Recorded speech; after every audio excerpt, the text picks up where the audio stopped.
All right, everybody, welcome back to our final Metallica album review for now. Of course, we've got 72 Seasons coming out next month, where we'll end up reviewing that and then doing an updated ranking of all these Metallica albums. But, I kind of debated on waiting it out, and kind of just to like prolonging the ranking video until that comes out. But I'm like, you know what? Nah, I'll uh, I'll just go ahead and do the ranking video. I've been super excited to do it. And then, even in a month's time, sometimes opinions can kind of shift as you keep listening to this stuff. So maybe even the ranking will end up changing, right? You just never know with this sort of thing, right? But of course, that means we're looking at their, as of now, most recent album, Hardwired to Self-Destruct, came out 2016.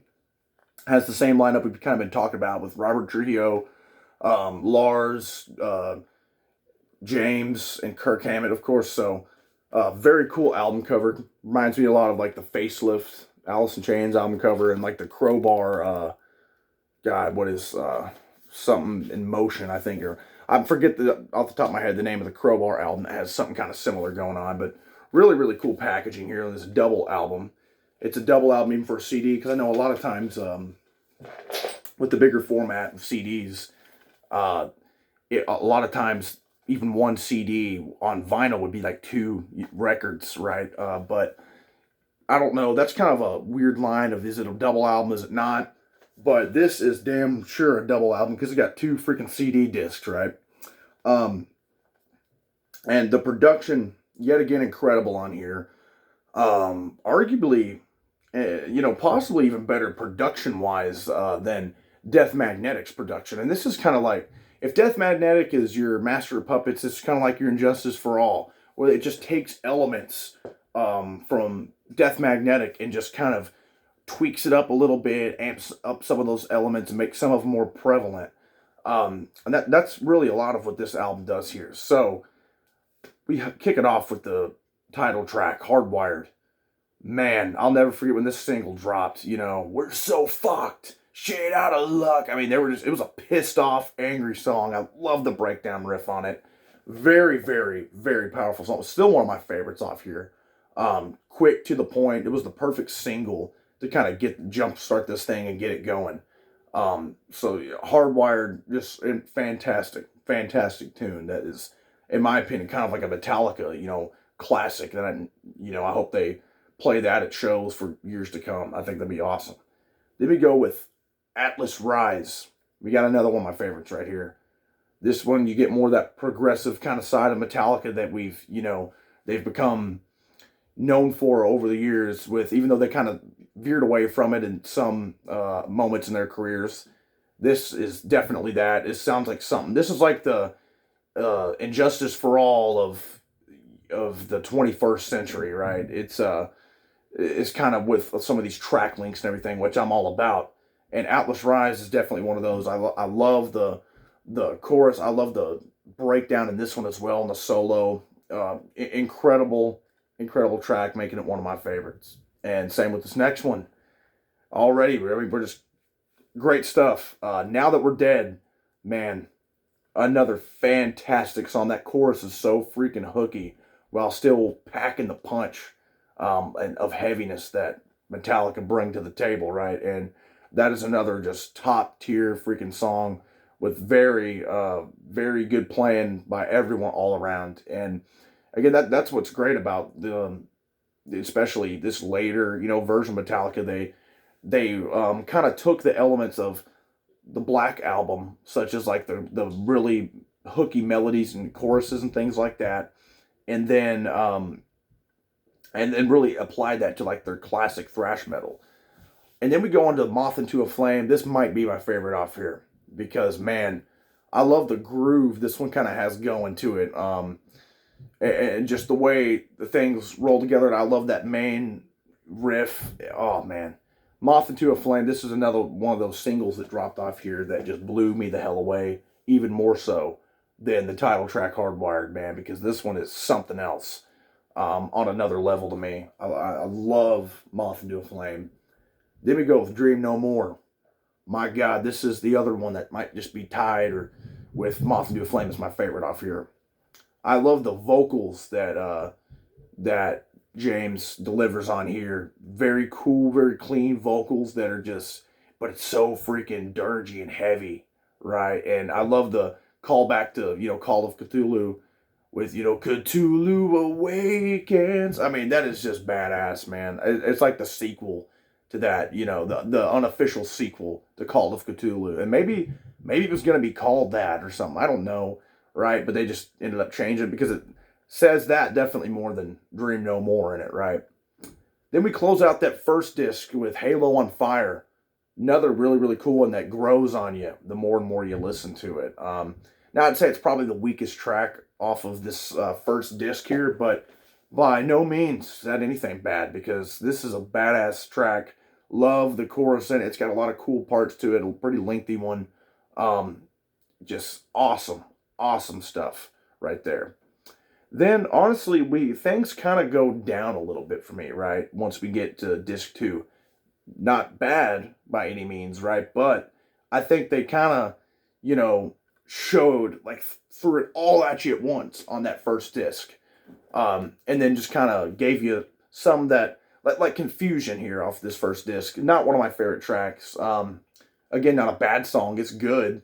Has some cool verses, choruses, and all that. But it doesn't, it's definitely kind of blends into the album. It's not a standout track by any means.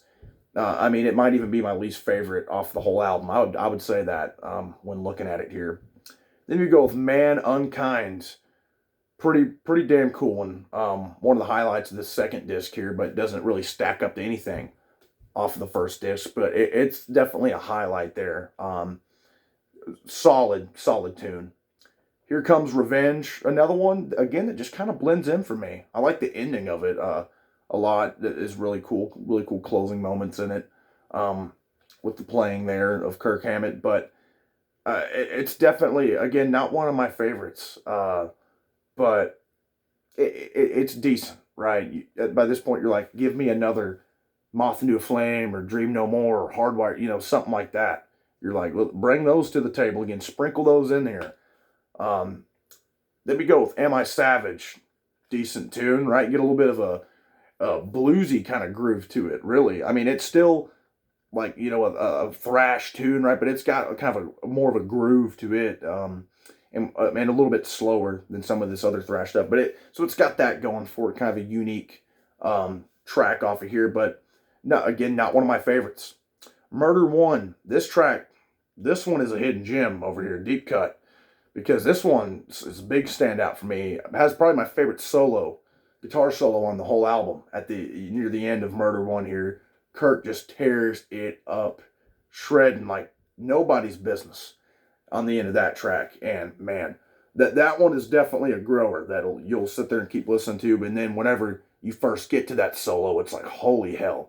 Because I forgot how good that song was. Definitely a little gem on this disc 2. And disc 2 closes out with a big one that's amazing. Spit Out the Bone. Awesome song. That does definitely stand up to par with a lot of that stuff off that first disc. And I always remember this song being, I did get tired of it, right, for a while because it was in one of the WWE 2K games, and I'm just, you hear it over and over again, and you're like, damn it, get kind of tired of it or whatever. But, that was one of the, like, 2K18 or something like that, or 2K19, something like that. So it's been a couple years since, I played that WWE game, that's a particular one that's in. So, going back to this, I'm like, damn, that really is a freaking killer song, and probably the best off that disc 2 there. I can safely say that, either that or Murder One.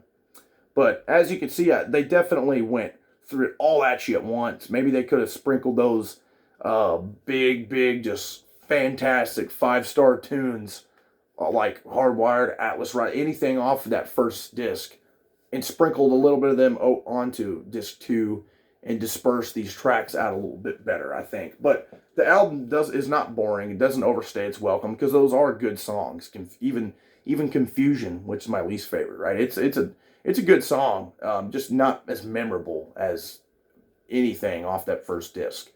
But yeah, guys, This album is definitely one that I hadn't revisited too often. Even though I've always liked it, right? Whenever I have, I just haven't, for whatever reason, I haven't revisited too often. And so coming back to this one was definitely interesting for me. It was very fun and exciting.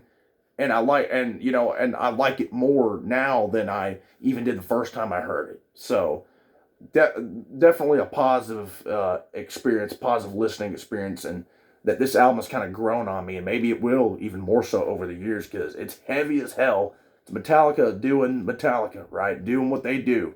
And there's the lengthy tracks on here that I like, and there's those fast paced, just straight to the point, headbangers like Hardwired, just fantastic stuff. But I would love to hear what you guys think, especially about maybe the placing of some of these tracks and maybe some of these ones that I'm not too fond of. Maybe you're a big fan of, right? Some of those kind of deeper cuts on the side there of the second disc and all that, But and I want to, I'd love to hear your guys' thoughts, especially comparing like this and Death Magnetic, because they're very similar.